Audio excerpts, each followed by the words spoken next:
Proud का कहना है कि इस सब के लिए ज्ञान की आवश्यकता है, शिक्षा की आवश्यकता है। ज्ञान का दायरा, ज्ञान की दिशा, ज्ञान का विस्तार, सब चीज का स्रोत हमारी आत्मा है, हमारा सेल्फ।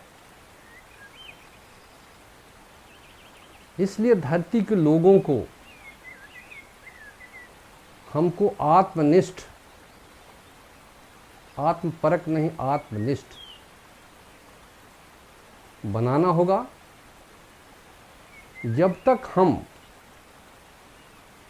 ऐसे आदमी पैदा नहीं करेंगे तब तक इस धरती का कोई भविष्य नहीं है। क्योंकि जिस गति से धरती पर जल खत्म होते जा रहा है, और पीने वाले पानी की तो बात ही छोड़ दें। कहते हैं दोनों ध्रुवों को छोड़कर कहीं ऐसा जल नहीं है जिसको आदमी पी सके। बड़ी पुरानी कहावत है कि आदमी पानी को पी करके, छान करके पीता, पानी पियो छान के, रिश्ता करो जान के। लेकिन कितना छान लेंगे, छानने से पानी आज शुद्ध होने वाला नहीं। छानने से धूल के कण छान सकते हैं आप, लेकिन बैक्टीरिया तो नहीं छान सकते। इसलिए जिन घरों में फिल्टर लगाए जाते थे वो फिल्टर सब बेकार हो गए, अब घरों में आरओ लग रहे हैं।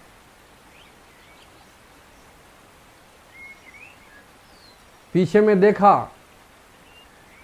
कि जिस आरओ सिस्टम से बैक्टीरिया फ्री पानी को कर रहे हैं, ऐसी मशीनें अब जर्मनी में आ गई कि सब्जी और फल को भी केमिकल फ्री करने का सिस्टम हो गया। तो हम मशीनें निकालकर, साइंस का प्रयोग कर उसको फ्री करने के लिए रास्ता निकालते जाएंगे, लेकिन आदत को फिल्टर करने के लिए हमारी व्यवस्था नहीं है। इसलिए प्रवर्तक इस बात से चिंतित हैं कि हम मशीनों का इस्तेमाल करें, मशीनों की खोज भी करें, नई नई टेक्नोलॉजी की, क्योंकि विज्ञान है आदमी को सुख देने के लिए। लेकिन जब तक सही ज्ञान नहीं होगा और हम धरती के प्रति जागरूक नहीं होंगे कि इस धरती पर हम कैसे रहें, तो लगता है आगे आने वाले समय में भोजन तो होगा लेकिन पीने के लिए जल नहीं है। हमारी क्या अवस्था होगी। इसलिए ये सही समय है कि जल को अपनी ज़िंदगी से जोड़कर, हम समझते हैं कि मेरे लिए आवश्यक है। पानी के बगैर जब कंठ सूखने लगता है तो किसी न किसी प्रकार से आदमी लेकर के जल का प्रयोग करता है। लेकिन जल जब रहेगा नहीं, अब पीने लायक नहीं रहेंगे तो हम क्या पिएंगे। इसलिए आने वाले समय को ध्यान में रखते हुए जो भी तौर तरीके सुझाए जा रहे हैं उसको चिंतित होकर के हम उस पर चिंता करके इसकी व्यवस्था सोचें, और हम सोचें कि हमारी आदतों से जो धरती खराब हो गई है इसको हम सुधार लें, जो मुश्किल नहीं है। अगर नदियों को हम पोल्यूशन फ्री कर दें, पेड़ पौधों को बढ़ा दे, दो चीज करें, और जल को अनावश्यक न खर्च करें, इसका मैनेजमेंट सीखें, जितनी आवश्यकता है उतना ही करें और इसकी रिसाइकलिंग कर लें। तो हम काफ़ी अरसे तक इस धरती पर जितना जल है उससे धरती पर हम रह सकते हैं। लेकिन कुछ हमारी असावधानी से और कुछ हमारी आदतों से जल या तो नष्ट हो जाता है या जल प्रदूषित होता है, हमारे व्यवहार लायक नहीं रहता। और बाहरी जीवन जितना प्रदूषित होगा, जल जितना प्रदूषित होगा, उतना ही हम रोगी होंगे। हम कितना भी फिल्टर पानी पिएं, लेकिन साग सब्जी, दूध, बाहर की चीज़ें, फल, इसके माध्यम से तो हमारे अंदर में वही वाइटल एनर्जी जा रही है। इसलिए पोल्यूशन से बचना बहुत ही जरूरी, ये सबके लिए, सबके ऊपर हमको अपनी आत्मा से जोड़ना जरूरी है, अपने आप को। क्योंकि हमारी आत्मा हर चीज़ का जवाब देगी। और जब हम आत्मनिष्ठ होंगे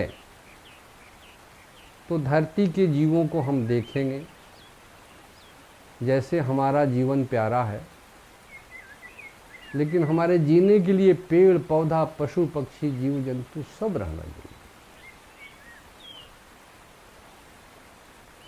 पहले याद है, पहली वर्षा होने पर शाम को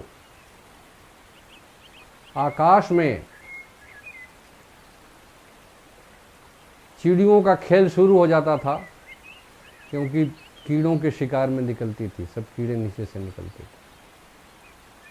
अब वो चिड़िए खत्म हो गई, लोग मार के खा गए। जंगल से जीव खा गए, खाल के लिए और मांस के लिए। जंगल को काट करके शहर बसा लिए।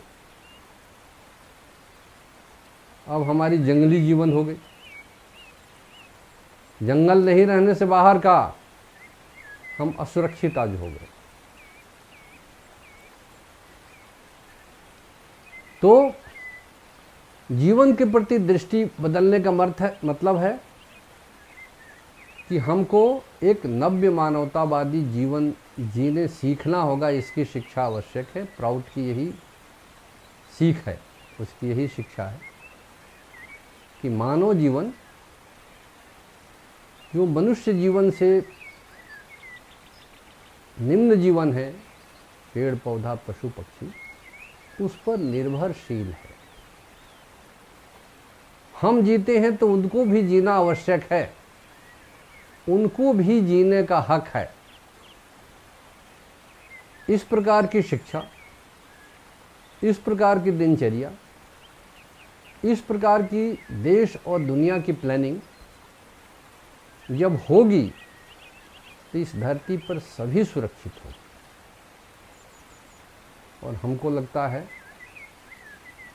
तब जो दैवी प्रकोप इतने हो रहे हैं वो भी अवश्य ही घटेंगे। लगता है कि हमारी आदतों से प्रकृति कुपित है। बार बार अनेक प्रकार के तूफान आ रहे हैं। ये क्या दिखलाता है? प्रलय की सी स्थिति है दुनिया में, खंड प्रलय जैसी। प्रकृति कुपित है, इसका मतलब है परमात्मा हमसे नाराज है, नाखुश है। तो हमारा जो कष्ट है, इस कष्ट के पीछे हमारी आदतें इसके लिए जिम्मेवार हैं। हमारी शिक्षा पद्धति, हमारी प्लानिंग, हमारा रहन सहन। इसलिए प्राउड दर्शन ये सब में एक आमूल परिवर्तन का दर्शन है। क्योंकि जल हमारे लिए बहुत आवश्यक है, इसलिए इस पर चर्चा करना आवश्यक हो गया था।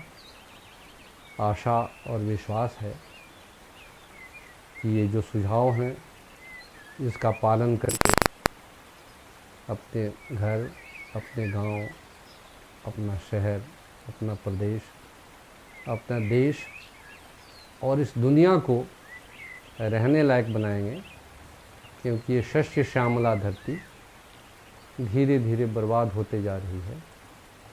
इस धरती को हम बचाएं बर्बाद होने से।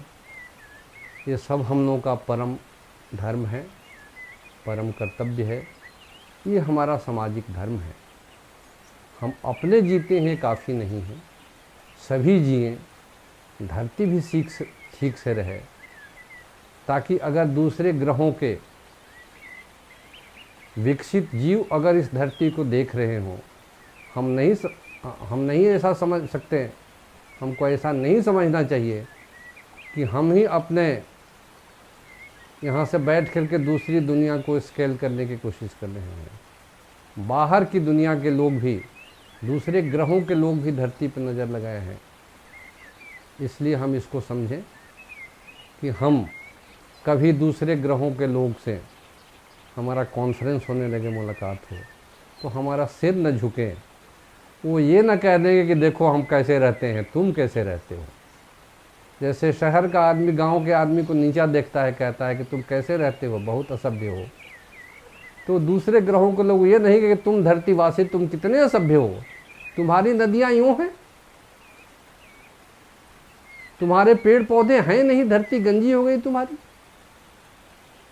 तुम्हारे दिल्ली की गंगा जमुना ऐसी हो गई है, प्रयाग की गंगा, काशी की गंगा ऐसी हो गई है, यहाँ तुम नहा नहीं सकते हो। इसलिए ये उपयुक्त समय है जब इस पर बैठे चिंतन करें और इस धरती को हम साफ क्या करेंगे, हम इसको गंदा नहीं